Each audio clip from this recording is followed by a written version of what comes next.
Así inicia esa noticia en profundidad. Qué placer acompañarles. Soy Tatiana Pérez y les saludo desde nuestra sede central en Caracas, en Venezuela. A partir de este momento, en la próxima hora, tenemos 3 temas que son noticia. Aquí están en titulares.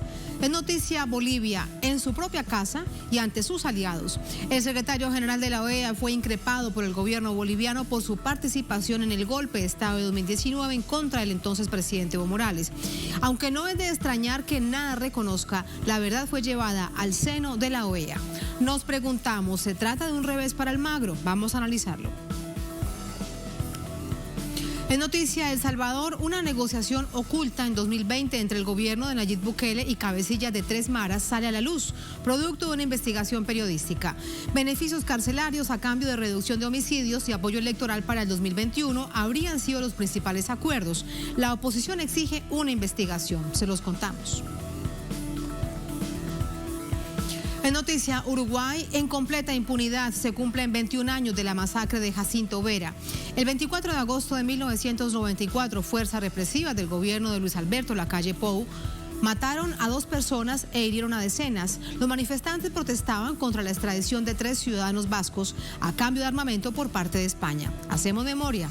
Es noticia que así comienza. Bienvenidos, bienvenidas.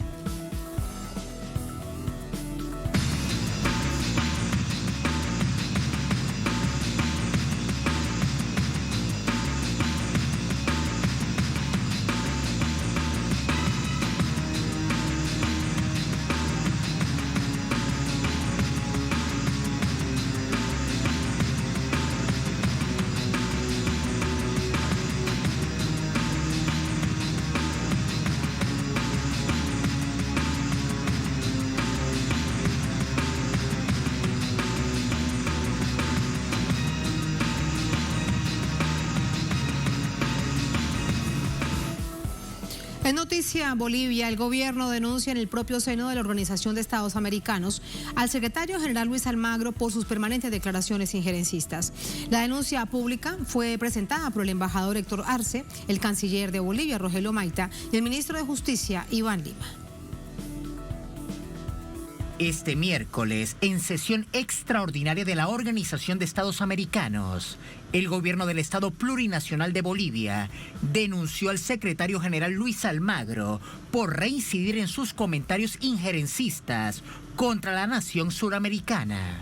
El embajador de Bolivia ante la OEA, Héctor Arce, calificó de injustificado atropello y grosería las opiniones emitidas a la víspera por Almagro, quien en el marco de la presentación de un libro dedicado a exaltar su persona, tildó de infamia la investigación que adelanta el Estado boliviano sobre el golpe de Estado de 2019. En la sesión extraordinaria también estuvieron presentes por parte de Bolivia el canciller Rogelio Maita y el ministro de Justicia Iván Lima. Ese informe preliminar no estaba acordado, no debió haberse emitido porque se habló en el acuerdo de un solo informe que nos llegaba al conocimiento por la vía diplomática. No nos llegó un informe, nos llegaron 2 informes, uno preliminar y uno final. Y el informe final que se emite el 4 de diciembre no cumple con las condiciones que habíamos pactado. Y es que, en la OEA, el informe de Luis Almagro sobre la supuesta investigación de 2019 insiste en cuestionar la integridad y certeza de los resultados de las elecciones presidenciales de 2019 en Bolivia, en las que triunfó Evo Morales. Pero la injerencia de la OEA, al declararlas fraudulentas, causó su derrocamiento por vía de un golpe de Estado, organizado por la derecha interna y apoyado por Almagro. No obstante, mientras la figura de Almagro es exaltada por 2 uruguayos defensores del guerrerismo estadounidense, la figura de Yanine Áñez en Bolivia es cuestionada. Este miércoles, en la cárcel donde cumple arresto preventivo en la capital boliviana, las demás internas advirtieron a medios locales, mediante una protesta pacífica, que si no cesaban los privilegios de que goza Yanine Áñez, crearían un motín en el recinto penitenciario.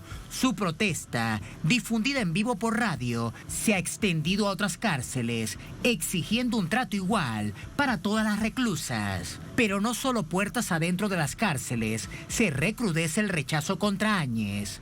A las afueras del penal, un grupo de manifestantes pacíficos que recuerdan y condenan las masacres de Sencata y Sacaba, ordenadas por el gobierno de facto de Áñez, recibieron este miércoles agresiones por parte de un grupo de simpatizantes de la derecha. Estas tensiones, aún presentes en Bolivia tras la vuelta a la democracia, son recurrentemente asusadas por Luis Almagro con sus declaraciones injerencistas. El secretario general, uno de los investigados por el caso del golpe de Estado de 2019 contra Evo Morales. Más información a esta hora desde Bolivia con nuestro corresponsal Freddy Morales. Freddy, muy buenas noches. Preguntarte primero acerca de las repercusiones que tuvo esta sesión de Consejo Extraordinario de la OEA en Estados Unidos. Hola Tatiana, buenas noches desde la ciudad de La Paz. Las repercusiones, las que se podían esperar, Tatiana, desde la derecha que participó en el golpe de Estado y que tiene representación en la Asamblea Legislativa, se ha afirmado que es una derrota para el gobierno del presidente Luis Arce y los ministros que participaron en esta sesión extraordinaria de la Organización de Estados Americanos. El gobierno, mediante precisamente estos dos ministros, el ministro de Justicia y el canciller, se ha conseguido el objetivo que tenía Bolivia al haber logrado que en el propio seno de la Organización de Estados Americanos, en la propia oficina, en la propia casa, desde donde Almagro pretende gobernar varios países y situaciones en el continente, se hubiese hecho la denuncia en sentido de que hay un afán injerencista de este funcionario internacional respecto de los asuntos internos de Bolivia, y no solo eso, que también este funcionario internacional participó activamente, de manera deliberada, en el golpe de Estado de 2019. Lo fundamental de la acusación boliviana es el hecho de que el Estado boliviano, en octubre del año 2009, había suscrito un acuerdo con la Organización de Estados Americanos ante las denuncias de la derecha boliviana, en sentido de que se había producido un fraude en las elecciones de ese año. Había suscrito un acuerdo Bolivia entonces con la OEA para realizar una auditoría a la jornada electoral, a lo que fue el conteo de votos del sufragio para determinar si hubo o no irregularidad en esa elección. Se había determinado, según las normas internacionales, que esa auditoría debía ser llevada a conocimiento del Estado boliviano mediante los canales legales reconocidos internacionalmente, como es el entregar el informe previamente al gobierno boliviano y posteriormente, luego de una revisión y una opinión del gobierno receptor, recién divulgarlo. No sucedió así. La Organización de Estados Americanos no hizo una auditoría, hizo un informe. Debía entregar una auditoría el 13 de noviembre de 2019. Lo hizo 3 días antes con un informe de 19 páginas. Ese informe no fue entregado por los canales oficiales, nunca, hasta ahora no llegó por canales oficiales al gobierno boliviano, sino que fue colgado en la página de la Organización de Estados Americanos la madrugada de ese domingo y fue difundido a los medios de comunicación de Bolivia, fue enviado a los medios de comunicación. Esas denuncias de ese informe, no auditoría, determinaron que se justifique durante esa jornada, domingo 10 de noviembre, que se justifique el golpe de Estado que ya estaba en marcha hacía varias semanas anteriores. Esta es una de las principales denuncias. El Estado boliviano, a través de 2 de los ministros, ha anunciado que acepta una de las demandas planteadas o de las posiciones planteadas en esta jornada por el señor Luis Almagro, quien ha dicho que se podría recurrir a un litigio internacional para determinar si hubo o no incumplimiento de la OEA en este acuerdo con Bolivia. El Estado boliviano ha señalado que buscará el mecanismo y buscará el organismo internacional para abrir esta demanda contra Almagro y determinar que la OEA y Almagro no cumplieron con lo pactado. Sin embargo, el señor Almagro parece que ya se está curando en salud, pues ha recordado que en 1977, en la dictadura de Hugo Banzer Suárez en Bolivia, Bolivia reconoció inmunidad para todos los funcionarios de la Organización de Estados Americanos. Las autoridades actuales de Bolivia han señalado que es inadmisible una posición como aquella, pues Almagro tiene responsabilidad en los hechos de sangre que derivaron de la ruptura constitucional que él mismo apoyó el año 2009 y que Almagro debe responder por esos actos. Finalmente, señalar que dentro de lo que son las observaciones a ese informe de 19 páginas de la Organización de Estados Americanos está el hecho de que se pone el énfasis en los resultados, en el manejo, en la administración del sistema de cómputo rápido de votos. Un cómputo que se inició antes del cómputo oficial y que no tenía ningún carácter vinculante con el cómputo oficial, porque no podían haber dos cómputos oficiales mediante el Tribunal Electoral. Y el informe de la OEA se basa fundamentalmente en los problemas que tuvo ese sistema implementado por primera vez en Bolivia, por primera vez en la historia de Bolivia, y no en los resultados oficiales de las elecciones del año 2019.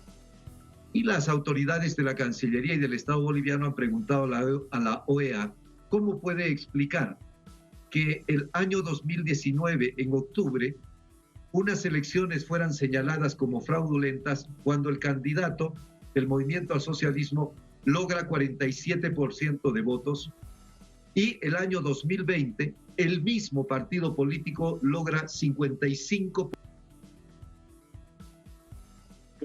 De que hubo en una ocasión, cuando se sacó menos votación, hubo un fraude, y luego cuando se ganan las elecciones también ante la mirada de todos los organismos, se ganan las elecciones con mucho más votación de cuando las elecciones fueron observadas como fraudulentas, entre comillas, de Estados americanos. El gobierno boliviano ha anunciado que no descansará para denunciar en todo foro internacional y buscará alguna situación. Bolívar es Bolívar. Para demandar a Luis Almagro por todo el daño que se le ha hecho a este país a partir del golpe de Estado de noviembre de 2019. Tatiana. Todo esto que nos cuentas da sin duda pie al análisis, además yéndonos un poco más hacia atrás, justo a ese informe del año 2019.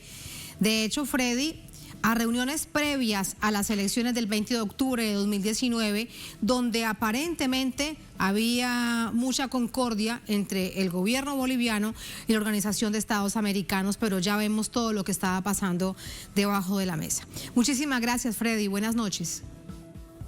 Buenas noches. Vamos a entrar con el análisis. Para ello nos acompaña Emilio Rodas, es analista político, nos acompaña desde Santa Cruz. Emilio, bienvenido, muy buenas noches. Muy buenas noches, Tatiana. Un gusto estar en Telesur. Muchísimas gracias. El gusto es nuestro. Emilio, su consideración con respecto primero a lo sucedido hoy en la propia sede de la Organización de Estados Americanos. Es un debate que Bolivia lo tiene que plantear permanentemente. Hemos vivido con la OEA una relación política, una relación institucional que ha desembocado en una tragedia histórica para la democracia y para los derechos humanos en nuestro país. El secretario general de la OEA ha sido protagonista de ese momento en 2019.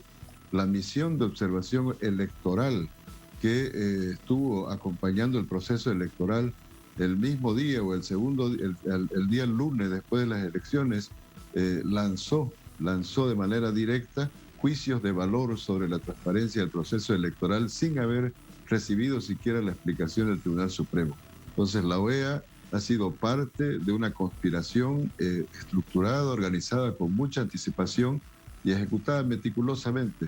Entonces esta crítica, este cuestionamiento, esta censura que se hace de parte del gobierno boliviano al rol del secretario general de la Organización de Estados Americanos no tiene que cesar.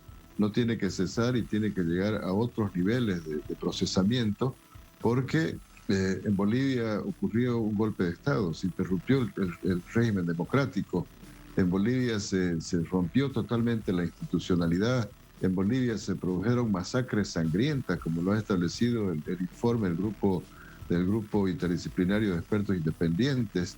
Entonces, todo ese proceso no puede quedar en la nebulosa, no puede quedar en la impunidad, y tiene que ser denunciado y tiene que ser debatido permanentemente por los estados en el Consejo, en las instancias de representación diplomática que tienen los países que son miembros de la OEA. Sí, Emilio, en todo caso, la sesión extraordinaria de hoy no era vinculante y la mayoría de países que son aliados de la Organización de Estados Americanos, directamente aliados de Estados Unidos, evidentemente tenían que escuchar, pero no hubo pronunciamientos al respecto, sobre todo con un hecho tan grave como es el quiebre institucional, el quiebre democrático de un país.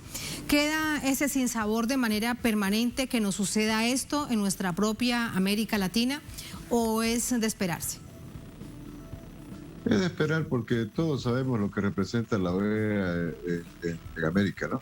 La OEA es el panamericanismo, la OEA es el Departamento de Colonias de Estados Unidos, y los países que lastimosamente todavía siguen en la esfera de influencia política de Estados Unidos siguen esa línea que se lo ha visto en las discusiones que tienen que ver con Venezuela, se lo ha visto en las discusiones que tienen que ver con Cuba, con Nicaragua. Hay un alineamiento político previo en base a la consigna que dicta el gobierno norteamericano, y eso va a suceder de esa manera, de manera recurrente. Por eso es que se ha comenzado en Latinoamérica, o hace mucho tiempo se ha instalado el debate acerca de cuál es el rol de la OEA, en qué contribuye la OEA a la democracia, en qué contribuye la OEA a la protección de los derechos de los ciudadanos de América Latina, en qué contribuye la OEA a mejorar el bienestar de nuestros ciudadanos. La OEA es un gendarme diplomático que ejerce presión sobre los países que están en contradicción contra la política exterior norteamericana, y este escenario se va a repetir. Son otros espacios que deben construir los pueblos como la CELAC, como los grupos que han ido estructurándose a partir de que los pueblos han ido liberándose del dominio norteamericano, pero es un camino a recorrer. Sí, Emilio, en todo caso, para el gobierno boliviano no había ningún tipo de novedad, no era de extrañarse el papel que hasta el año 2019, por estas otras razones que usted nos está contando sobre el caso de Cuba, sobre el caso de Venezuela, por ejemplo, el rol que cumplía la Organización de Estados Americanos. Sin embargo, el gobierno boliviano invita a la misión de observación de la OEA, también invita a varias otras, también la de la Unión Europea, etcétera, etcétera, pero invita a la OEA. Y no se planteaba la suspicacia de que algo podrían estar tramando ya justo de lleno en el país, porque llegaron días antes y habían estado también en reuniones previas. Sí, el señor Almagro vino al trópico de Cochabamba, acompañó al presidente Evo, la verdad, armando toda una estructura, una estrategia. Ahí el gobierno boliviano y el proceso político ha pecado de ingenuidad. Ha pecado de ingenuidad porque ya habíamos visto la actuación de Almagro en el tema Nicaragua, en el tema Venezuela de manera sistemática. Habíamos visto cómo mira para otro lado cuando el golpe de Estado favorece a Estados Unidos o a los aliados de Estados Unidos, y se ponen atentos cuando los gobiernos progresistas son atacados, en este caso por la derecha, pero para defender los intereses de la derecha. Entonces, ahí el proceso político boliviano ha sufrido un proceso un error estratégico, porque no se puede confiar en la OEA, no se puede. La OEA es un instrumento del imperialismo norteamericano para imponer la política del patio trasero, la política de América para los americanos. Entonces nunca vamos a tener la posibilidad de poder convivir en un espacio común con Estados Unidos donde ellos no tengan el dominio. Entonces eso no se evaluó en su momento, probablemente hubo errores en la percepción que se tuvo sobre la crisis política, y se confió excesivamente en un personaje que ya estaba demostrado de qué línea política estaba asumiendo y a quién servía. Sí, por último, Emilio, uno también cuando ve todo esto se pregunta si el desgaste de la Organización de Estados Americanos especialmente por la manera como lo ha conducido, por el rol que ha jugado Luis Almagro, avanzará en acabar por lo que muchos dicen, y es que la OEA dejará de tener realmente un sentido, pero ¿qué se necesitaría para ello? Si este desgaste, al final de cuentas, lo que demuestra es la verdadera cara de más de 60 años de permanencia de la OEA en nuestro continente. Tenemos que construir una correlación de fuerzas en Latinoamérica que nos permita dar continuidad a ese proceso interesantísimo y poderoso que se dio con la Comunidad de Estados Latinoamericanos y del Caribe. Este proceso que en Sudamérica, con Lula, con los Kirchner, con Correa, con Maduro o con el presidente Chávez, se construyó la UNASUR como un espacio de complementariedad entre iguales. No podemos construir un proceso de integración con un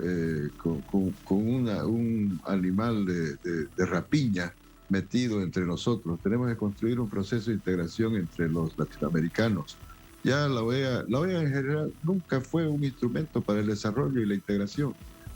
Hemos construido otros instrumentos que esos son los que tenemos que recuperar y potenciar. La CELAC tenemos que reactivarla, tenemos que repotenciarla. Hay que ir reconfigurando la correlación de fuerzas en Latinoamérica, pero entre nosotros, entre los iguales. Buscaremos un nivel de relacionamiento externo con Estados Unidos, con la Unión Europea, con los países asiáticos, pero tenemos que tener un mecanismo de integración política, económica, social, complementariedad entre los iguales. Pero fíjese, Emilio, todo esto es en términos ideales, porque ya los organismos están, los has recordado, la CELAC, UNASUR, está el ALBA, está Petrocaribe, organismos que nacieron al calor, al fragor de esa integración regional tan anhelada, pero después de toda esa fortaleza la quebraron, y de qué manera, y ahora intenta de nuevo unirse los hilos.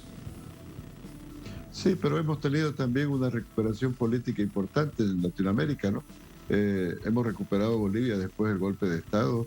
La Argentina ha vuelto a la senda del progresismo. Hoy el campo progresista ha tomado el control del gobierno en Perú. Las posibilidades en Brasil son bastante interesantes. En México es un actor también progresista que se ha incorporado a este nuevo escenario. Entonces, la correlación de fuerzas se está dando de tal forma que va a permitir que en el mediano plazo tengamos esos mecanismos de integración altamente útiles para nuestros pueblos y no serviles al interés imperial. Muchísimas gracias, Emilio, por ese análisis. Buenas noches.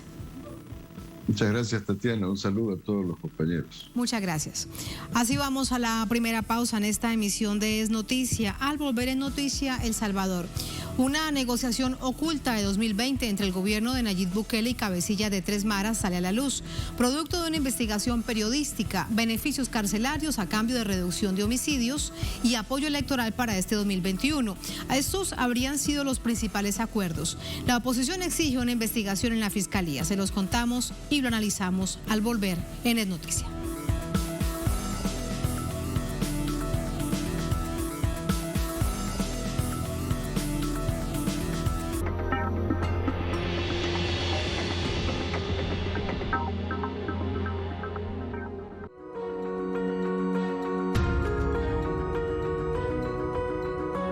Somos compromiso y perseverancia.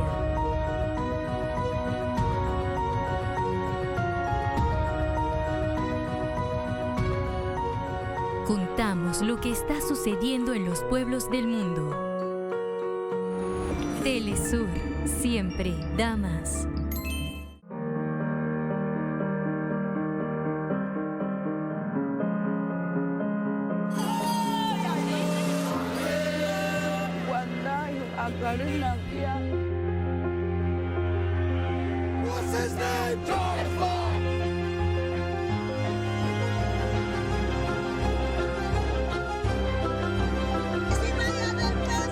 Reportajes Telesur.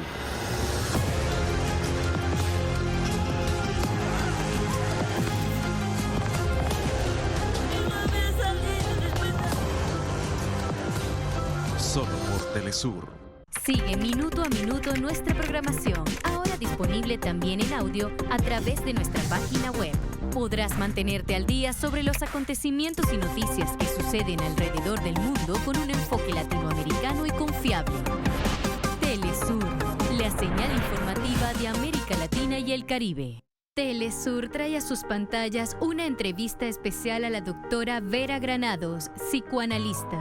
¿Cómo le voy a decir a mi familia o a mis amigos que me estoy sintiendo mal? ¿Qué van a decir? No importa lo que digan, lo importante es lo que tienes que decir tú al respecto, y entonces ahí tú te haces cargo de tus emociones. Y al hacerte cargo de tus emociones empiezas a trabajar con ello. Entrevistada por Aisa García. Sábado. Solo por Telesur.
Noticia El Salvador. Investigaciones periodísticas fundamentadas en hallazgos de la Fiscalía revelan negociaciones del gobierno de Nayib Bukele con 3 bandas principales, pandillas conocidas como maras en el país, para mostrar una falsa caída en el índice de homicidios.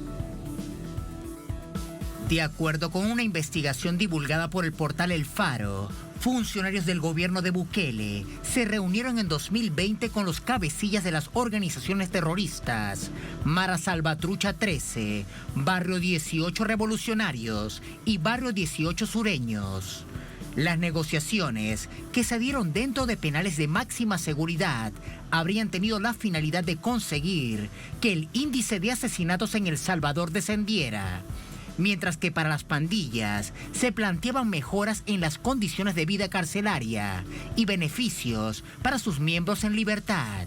El medio de comunicación sostiene que la investigación está sustentada en audios, fotografías, documentos y testimonios recopilados por la administración anterior de la Fiscalía General, que le hizo seguimiento al caso y lo bautizó como Catedral. La Fiscalía, dirigida hasta abril de este año por Raúl Melara, adelantaba investigaciones contra varios funcionarios del gobierno. Melara fue removido del cargo en mayo, cuando entró en actividad la nueva Asamblea Legislativa, controlada por el partido de gobierno Nuevas Ideas. El nuevo fiscal, Rodolfo Delgado, desmanteló la unidad que llevaban las investigaciones de estas negociaciones a partir de las revelaciones que hizo el mismo portal en septiembre del 2020. Los fiscales lograron constatar que los encuentros entre funcionarios públicos y pandillas llevaban más de un año. Hubo un mayor número de visitas irregulares a las cárceles, de personas saltándose los protocolos de ingreso, encapuchadas, con lentes oscuros y guantes. Se comprobó que eran generalmente funcionarios de la actual Dirección de Reconstrucción del Tejido Social y pandilleros en libertad. Imágenes dejan ver al viceministro de Justicia y director de centros penales, Osiris Luna, junto con los encapuchados, y de acuerdo con las denuncias periodísticas, Luna intentó esconder la evidencia ordenando retirar libros de novedades y computadoras de las cárceles. Entramos con el análisis. Para ello nos acompaña Celia Medrano, investigadora, especialista en derechos humanos y seguridad. Celia, bienvenido, muy buenas noches. Muy buenas noches, gracias por este espacio en Telesur y saludos a la audiencia. Muchísimas gracias, Celia. De acuerdo a la información que publica con todos esos documentos este medio de comunicación y que además avala el exfiscal a quien se le pidió la renuncia en mayo pasado, son 19 demandas que hacían estos cabecillas de las 3 principales maras del país, que se referían a la vida de los pandilleros al interior de las cárceles, y el resto eran peticiones para mejorar la vida de los pandilleros en libertad y la de sus familias. ¿Cuánto entonces hay que conocer de esa negociación? En primer lugar, hay que plantear el excelente resumen que ustedes han hecho de que no es una investigación nueva por parte del Faro, es una investigación constante que revistas independientes, periodismo independiente como el Faro, Factum, Gato Encerrado han logrado sostener durante años y han advertido que gobiernos de Alianza Republicana Nacionalista, gobiernos del FMLN, funcionarios de gobiernos del FMLN y el actual gobierno han contado con negociaciones con grupos de criminalidad organizada, más que pandilleriles, con grupos articulados de estructuras de criminalidad organizada en función del logro cortoplacista de réditos de carácter electoral. La población resiente el número alto de homicidios y es altamente rentable políticamente el poder ofrecerle a la población, sobre todo en periodos próximos a elecciones, de que los homicidios disminuyan. Sin embargo, ese alto rédito electoral es a costa de resultados muy cortoplacistas que de ninguna manera son sostenibles. Lo que está sucediendo ahora es que con este gobierno actualmente, por parte del presidente Nayib Bukele y los grupos de poder que controlan Casa Presidencial, el nivel de negociaciones ha llegado a tal punto que ahora podemos hablar y nos preocupa que tengamos que enfrentar una situación de cooptación de la criminalidad organizada en estructuras estatales, de tal manera de que esto, sumado a las reformas constitucionales que se están planteando también de Casa Presidencial, esto sumado a la intencionalidad de crecer en un porcentaje el doble de miembros militares del ejército y de esconder información a la ciudadanía sobre hechos de corrupción cometidos actualmente y una serie de medidas de naturaleza política, en su conjunto estamos claramente en un escenario donde va con una marca claramente autoritaria, hay una concentración de poder y eso estaría probablemente favoreciendo a grupos de criminalidad organizada ahora con poder político. Una de las reformas constitucionales que están planteando desde Casa Presidencial es la reforma de un artículo que prohíbe la existencia de grupos políticos con armas, que grupos políticos estén armados. Al quitar esa prohibición constitucional, lo que se estaría planteando es que grupos que puedan armarse con intencionalidades políticas, algo totalmente en contra de la protección y las garantías mismas que la actual Constitución da al país, y eso sumado con la intencionalidad de instalar con las reformas constitucionales un partido único. Y muy grave esto que nos estás diciendo, porque en caso tal de que avance esta reforma constitucional, vamos a ponerlo de una manera clara y pragmática, es que entonces una mara decida convertirse en un partido político. Es que el punto es que no estamos hablando de maras en sí, estamos hablando de grupos de criminalidad organizada al que están integrados las maras mismas. Creo que hay que vernos en el espejo de Honduras, por ejemplo, donde la criminalidad organizada, principalmente el narcotráfico, es quien gobierna actualmente. O vernos en Guatemala, donde grupos de criminalidad organizada vinculados con narcotráfico también tienen el control de municipalidades, de gobiernos municipales, y tienen el control de poner a sus propios diputados, por ejemplo, hasta poder cooptar estructuras a niveles de la presidencia de la República. Pero ¿cuál es la diferencia, Celia? El Salvador estaba ajeno de este tipo de situaciones. Sí, te quiero pedir para claridad de todos nosotros, de nuestra audiencia, de quienes nos ven, ¿cuál es la diferencia ya en este momento cuando hablamos de las maras, que son pandillas tan poderosas, tan bien armadas, con estructuras establecidas, con grupos criminales? ¿Cuál es la diferencia entre uno y otro? En el caso de grupos pandilleriles estaríamos hablando de jóvenes en conflicto con la ley, de jóvenes que cometen delitos. En el caso de pandillas estructuradas en criminalidad organizada, estamos hablando de estos grupos articulados con tráfico de personas, con narcotráfico, con contrabando, con sicariato, y eso canalizado a través de intencionalidades políticas, con beneficios políticos, lo que te lleva es cooptación del Estado, que es posiblemente el escenario en el que nos estamos encontrando actualmente en El Salvador. Claro, antes de la destitución en mayo de este año del fiscal Raúl Melara, el fiscal organizó un grupo para investigar la relación de varios funcionarios del gobierno de Bukele y también de otros implicados en diálogos ocultos con las organizaciones, con las maras. En esa investigación, dice, se reunieron decenas de pruebas que terminaron sin ver la luz por la precipitada salida del cargo de Melara y de su equipo. ¿Cree usted, Celia, que esa fue la razón por la que le pidieron su renuncia?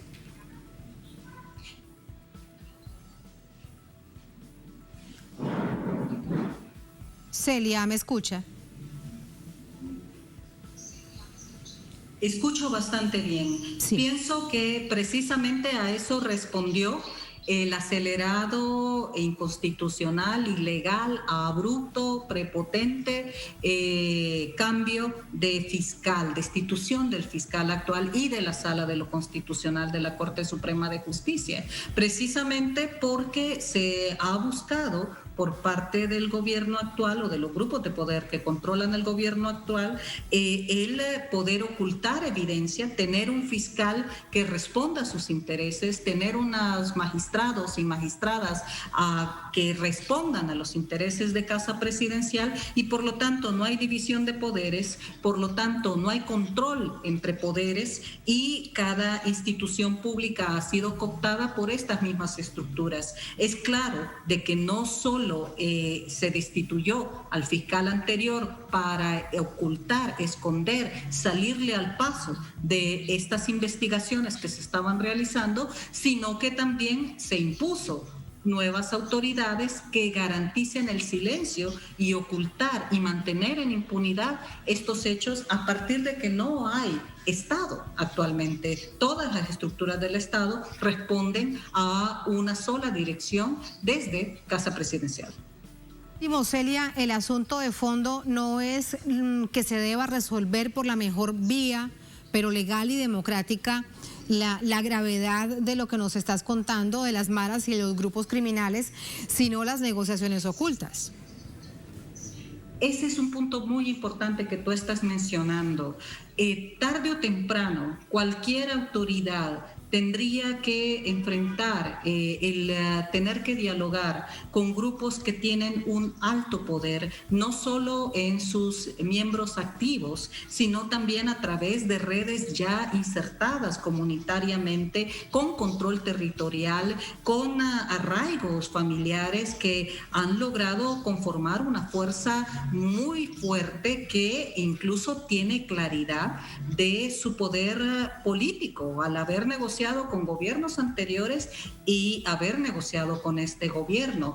El punto es que no se transparente esa negociación, que no pueda ser canalizada a través de un nuevo periodo de pacto, de término de una confrontación armada que se ha mantenido al menos en los últimos 20 años y que nadie va a ganar.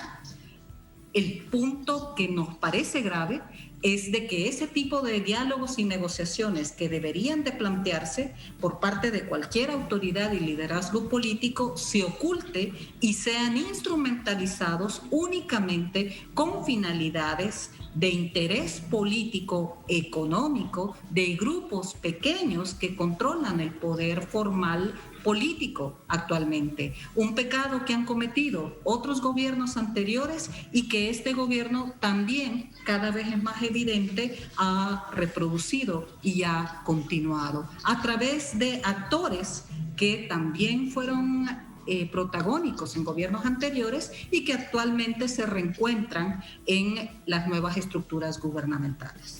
Muy preocupante todo esto que nos cuenta. Celia, muchísimas gracias. Buenas noches. Buenas noches, saludos, gracias Telesur. A usted muchas gracias. Así vamos a la última pausa en esta emisión de Es Noticia. Al volver en Noticia Uruguay. En completa impunidad se cumplen 21 años de la masacre de Jacinto Vera.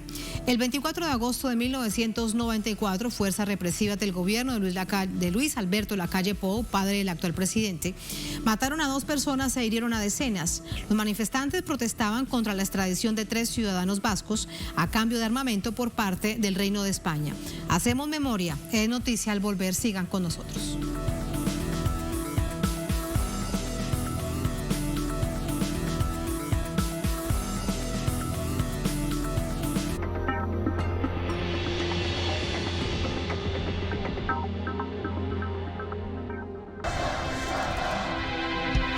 Las noticias no paran y nuestro multimedio trabaja las 24 horas del día, los 7 días de la semana. Con el fin de informar los hechos que impactan y mueven al mundo. Nuestro compromiso diario es dar voz a millones de personas que no son escuchadas. Y contar las historias que trascienden fronteras. Telesur siempre da más.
En Noticia Uruguay, cientos de manifestantes marcharon exigiendo justicia en un nuevo aniversario de la masacre de Jacinto Vera. Nuestro corresponsal en este país, Mateo Grilla, nos ofrece los detalles. Norma Morroni tiene 77 años. Es la madre de Fernando Morroni. Norma recuerda el 24 de agosto de 1994 como el peor día de su vida. Ese día, las fuerzas represivas del gobierno de Luis Alberto Lacalle disolvieron a balazos una manifestación y dejaron 2 muertos, uno de ellos su hijo. El peor día y la peor noche de mi vida. Que mi hijo salga a trabajar, venga y lo tenga que ir a reconocer porque está lleno de agujeros, con 12 balazos por la espalda, fue espantoso. La peor noche de mi vida. Año a año, cientos de manifestantes recuerdan la masacre de Jacinto Vera, uno de los hechos represivos más recordados por los uruguayos. En 1994, el gobierno de Luis Alberto Lacalle, padre del actual mandatario, entregó a España a algunos ciudadanos vascos acusados de pertenecer a ETA a cambio de material bélico. Los uruguayos se organizaron y exigieron asilo político a los vascos, pero el gobierno lo negó y reprimió violentamente las muestras de solidaridad de la población. El 24 de agosto de 1994, las fuerzas represivas del Uruguay cargaron contra la población indefensa y asesinaron a 2 personas, Fernando Morroni y Roberto Facal. Van pasando los años y la impunidad sigue cambiando. Esto es algo porque ya, primero porque no se sabía, después yo fui, denuncié, di nombre, sabemos dónde está. Él se llama Waldemar Rosa Ruiz, está viviendo en Durazno, se casó en Durazno y trabaja para la Intendencia de Durazno. Todos los años, cientos de manifestantes recorren las calles de Montevideo para denunciar esa impunidad y exigir justicia. 27 años, 27 marchas bajo viento y lluvia están acá para decirnos. La memoria de un barrio late, la de quienes estuvieron y la de quienes hoy están acá para seguir luchando. Se transmite de generación en generación, para sostener que ser vasco no es delito, que no es delito luchar por la autodeterminación de los pueblos, ni en Euskal Herria ni en Colombia, ni en Palestina ni en Haití ni en ningún territorio, que no hay frontera, que cada persona... A pesar de que han pasado muchos gobiernos, los culpables no han aparecido. Y es lo que venimos haciendo año tras año, marchando junto a Norma, exigiendo el esclarecimiento de los asesinatos de Morroni y de Facal, porque queremos castigo para los represores del filtro, porque culpables son los que dieron las órdenes, los que apretaron el gatillo y los que hoy los encubren. Culpables son la calle, Gianola y el Estado español. Los manifestantes aseguran que mientras persista la impunidad, seguirá habiendo cada 24 de agosto cientos de uruguayos acompañando a Norma Morroni en su exigencia de justicia. Mateo Grille, Telesur, Montevideo, Uruguay. Vamos a profundizar en ello con Juan Raúl Ferreira, analista internacional, nos acompaña desde Montevideo. Juan Raúl, bienvenido, muy buenas noches. Buenas noches, un gran gusto estar nuevamente con ustedes. Muchísimas gracias, Juan Raúl. Han pasado 21 años y hoy de nuevo se denuncia la impunidad, que no hay justicia, que no hubo atención, que no se investigó todo cuanto se debía hacer.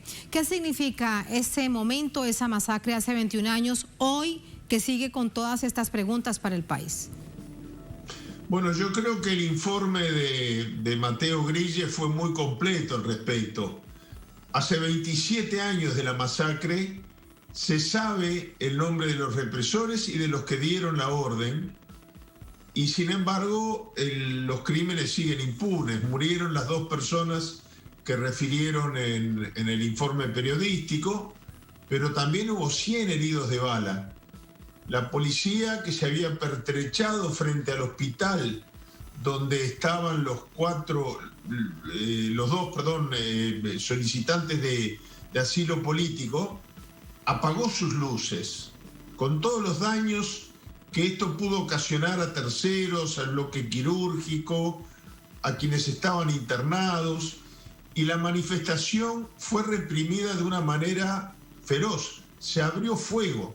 Las fuerzas policiales que actuaron son fuerzas militarizadas, la Guardia Republicana, la Guardia Metropolitana, son algo parecido a lo que en otros países es la Guardia Nacional. Dependen del Ministerio del Interior, pero son guardias militarizadas. Y abrieron fuego con armas de combate, no eran armas disuasivas de una manifestación. Además, los manifestantes habían sido encerrados en la cuadra de enfrente al Hospital del Filtro.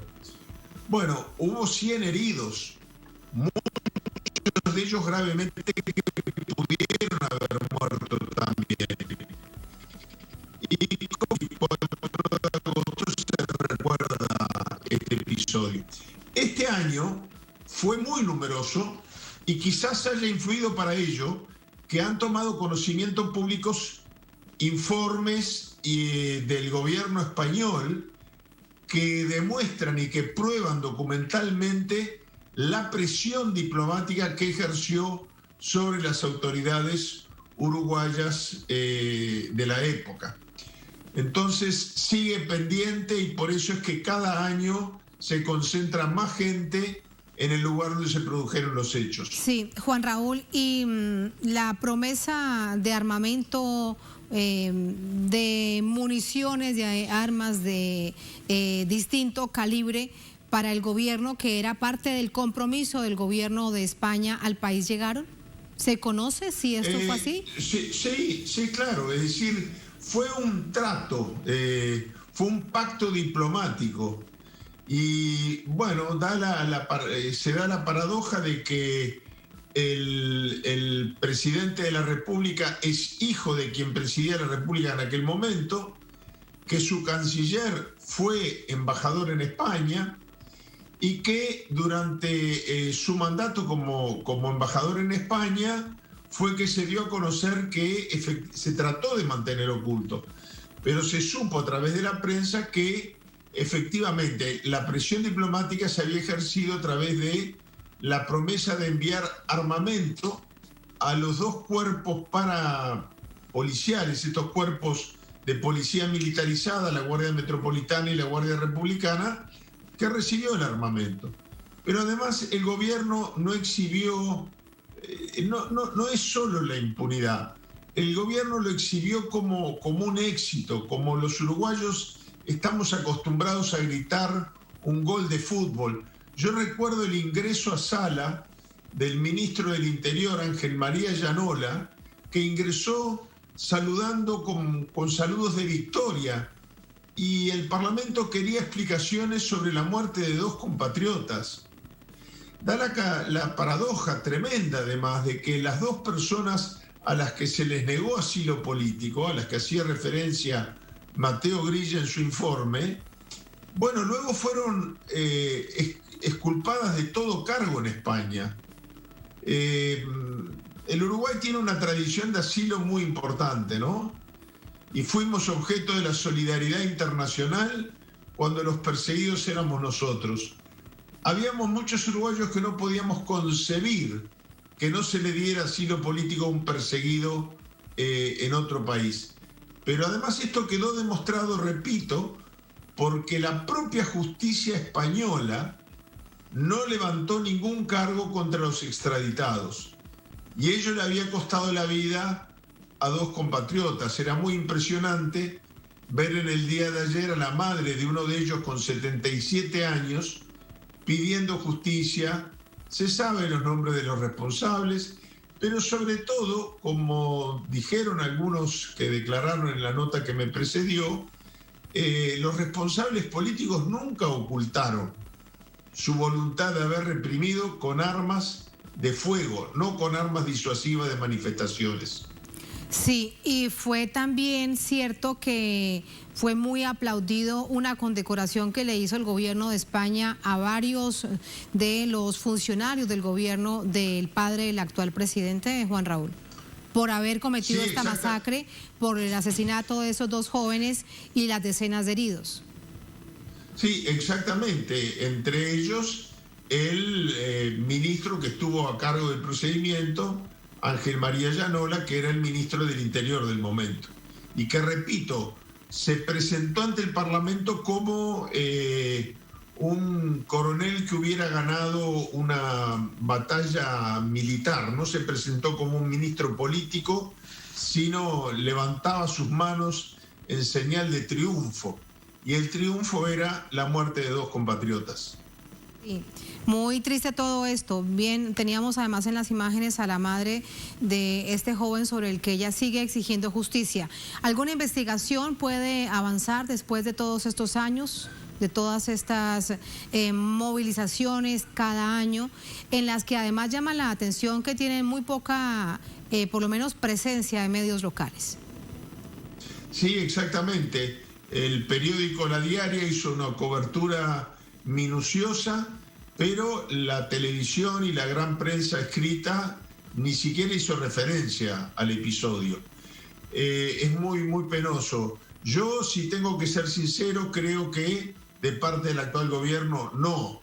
Hoy es feriado nacional, es la fiesta nacional de la declaratoria de la independencia del Uruguay, y los actos en el lugar de la independencia, en el departamento de Florida, asistió el presidente Lacalle Pou y estuvieron rodeados, como yo no recuerdo en muchos años, de expresiones de protestas a nivel sindical, y también estaban presentes familiares y mucha gente que participó y que estuvo presente en aquel acto que lo único que pedía era que el Uruguay, fiel a su tradición diplomática, concediera el asilo político solicitado. Es muy raro el caso en que Uruguay niegue un asilo político. Y bueno, esto, si la pregunta es si yo creo que va a haber alguna investigación, con el actual gobierno diría que no. Creo que hemos sido omisos y que habría que hacer una autocrítica histórica, pero bueno, cuando el progresismo llegó al gobierno, habían muchas otras prioridades. Se reabrieron todas las investigaciones de los crímenes de la época de la dictadura, pero esta es una asignatura pendiente de todo el Uruguay. Asignatura pendiente del Uruguay. Muchísimas gracias, Juan Raúl, por ayudarnos a toda nuestra audiencia, además a hacer memoria, tantas cosas que han pasado en nuestro continente, en tiempos de dictadura, en tiempos de esas llamadas democracias tan extrañas que no debemos olvidar. Muchas gracias, muy buenas noches. Un gusto como siempre, ¿eh? Muchas gracias. Muchas gracias. A ustedes gracias por habernos acompañado. Ponemos punto final a esta emisión de Noticias. Será hasta mañana. Sigan con nosotros.